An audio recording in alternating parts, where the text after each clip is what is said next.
नाही कर्माची खटपट, नाही लौकिक अंतपट, नसता लौकिक कटकट, लग्न लागले निर्दोष। या ठिकाणी मज पामर आहे काय थोरपण पायीची वाहन पायवरी, त्याप्रमाणे ही कथा असणारी रामायणाची रम्य रामायणाची गोडाशी कथा आहे। आणि मला काय जे शब्द सुचते ते दोन शब्द सांगण्याचा प्रयत्न करीन।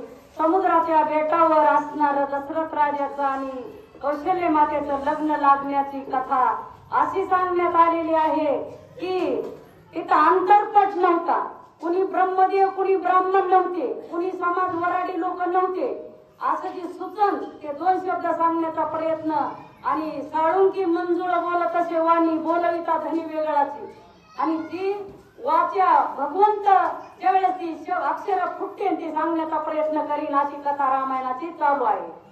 दोईचा जो निज हरिक, तोची तयाचा मधुपर्क, बोल बोलिले जे अनेक, मंगाष्टिके ते तिथे। ज्यावेळेस दशरथ राजा आणि कौशल्य माता यांचा विवाह त्या बेटावर म्हणजे समुद्राच्या बेटावर चालू होता, त्यावेळेस त्यांचं प्रेम त्यांचं अंतःकरण जाणून तेच अंतरपट असं समजा, असं कथा आपले एकनाथ महाराज नाथ बाबा आपल्याला सांगत आहेत। असं विश्लेषण अत्यंत गोड आहे, गहन आहे, पण त्याची पातळी काही मला सापडू शकणार नाही। जी बुद्धीला येईल ते सांगण्याचा प्रयत्न करीन। का दादाची आज्ञा उल्लंघन करता येत नाही, मला काय चार शब्द फुटण्याची योग्यता नाही।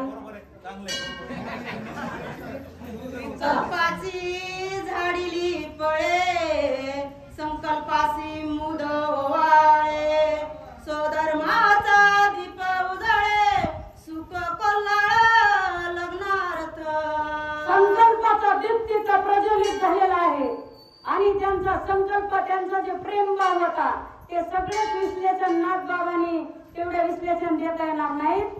आणि अशी परिस्थिती रामायणाची आणि नाथ बाबा आपल्याला सांगत आहेत। अनोळखता मागे सांडे, त्याची पाये पाये मांडे, परमानंद वाडे कोडे, सुख सुरवाडे लग्नार्थ। आणि त्या विवाहाचा असा समय चालू होता की त्याचा अंतर्भाव आणि जेवढा जे सोहळा तिथं आनंदाचा होता त्याचे विश्लेषण अत्यंत नाथ बाबांनी आपल्याला दिलेले आहे। प्रभू राम